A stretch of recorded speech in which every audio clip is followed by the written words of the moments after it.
പൊള്ളുന്ന കുംഭച്ചൂടിനെ അവഗണിച്ചായിരുന്നു പൊങ്കാലയർപ്പണം. തളർത്തുന്ന ചൂടാണെങ്കിലും പൊങ്കാല നിവേദിച്ചതോടെ ഉള്ളു നിറയെ ഭക്തിയുടെ കുളിരുമായാണ് ഏവരുടെയും മടക്കം.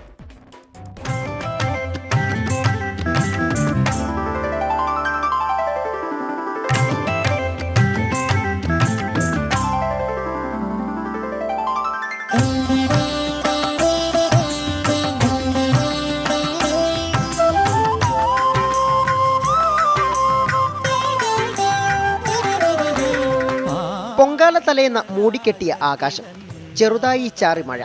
എന്നാൽ പൊങ്കാല ദിനത്തിൽ രാവിലെ തന്നെ ചൂട് കനത്തു. കുംഭച്ചൂട് അതിന്റെ മൂർധന്യത്തിലായി. പൊങ്കാലയെടുപ്പുകളിൽ അഗ്നി തെളിഞ്ഞതോടെ തീയും പുകയും. ഭയങ്കര ചൂട്, എത്ര വെള്ളം കുടിച്ചാലും അറിയാനില്ല. ഇന്നലെ ആണെങ്കിൽ നല്ല തണുപ്പായിരുന്നു. ഇന്ന് പൊങ്കാല വരെ ചൂട് കുറവായിരുന്നു. ചൂട് ശക്തമായിട്ട് ചൂടുണ്ട്. ഇപ്രാവശ്യം പൊങ്കാല തീർന്നു വന്നപ്പോഴാണ് ചൂടുണ്ടായത്. അല്ലാത്ത ചൂട് തന്നെ. കഴിഞ്ഞ വർഷം ഭയങ്കര ചൂട് തന്നെയായിരുന്നു. എന്നാൽ ഇതൊന്നും പൊങ്കാലയർപ്പിക്കുന്നവർക്ക് വിഷയമല്ല. ഉള്ളിലുള്ള സങ്കടങ്ങളുടെ അത്രയും ചൂടുണ്ടോ? ഇല്ല. ഒരു വർഷത്തെ പാപം തീരുവാ. ഇല്ല, എന്നാലും സന്തോഷമായി വന്നിട്ടൊരു സന്തോഷമായി. ചൂടിനെ പ്രതിരോധിക്കാൻ സന്നദ്ധ സംഘടനകളും സ്ഥാപനങ്ങളുമൊക്കെ കുടിവെള്ളവും സംഭാരവും ശീതളപാനീയങ്ങളും പഴവർഗ്ഗങ്ങളുമൊക്കെ ഒരുക്കിയിരുന്നു. തൊപ്പിയും വിശറിയുമെല്ലാം ചൂടിന് ആശ്വാസമായി. കുടയും തൊപ്പിയും കിട്ടാത്തവർ കയ്യിൽ കിട്ടിയത് തണലാക്കി. ഹീറ്റ് ക്ലിനിക് സജീവമായതായിരുന്നു ഇത്തവണത്തെ പ്രത്യേകത.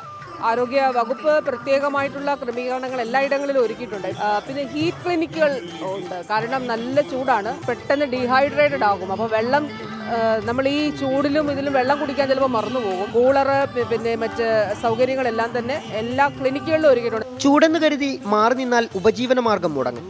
അതിനാൽ കടുത്ത ചൂടിനെ അവഗണിച്ച് കച്ചവടത്തിരക്കിൽ വ്യാപൃതരായിരുന്നു വഴിയോര കച്ചവടക്കാർ. അതിൽ നാടോടികളുടെ കയ്യിലും മടിയിലും വാടിത്തളർന്നു കിടന്ന കുരുന്നുകൾ വല്ലാത്ത കാഴ്ചയായി.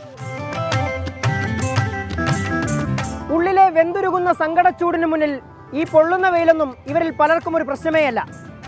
ആ ദുഃഖ ദുരിതങ്ങൾ കൂടിയാണ് ആറ്റുകാലമ്മയ്ക്ക് ആളുന്ന തീയിൽ പൊങ്കാലയാക്കി സമർപ്പിച്ചുകൊണ്ടുള്ള ഈ ഭക്തലക്ഷങ്ങളുടെ മടക്കം.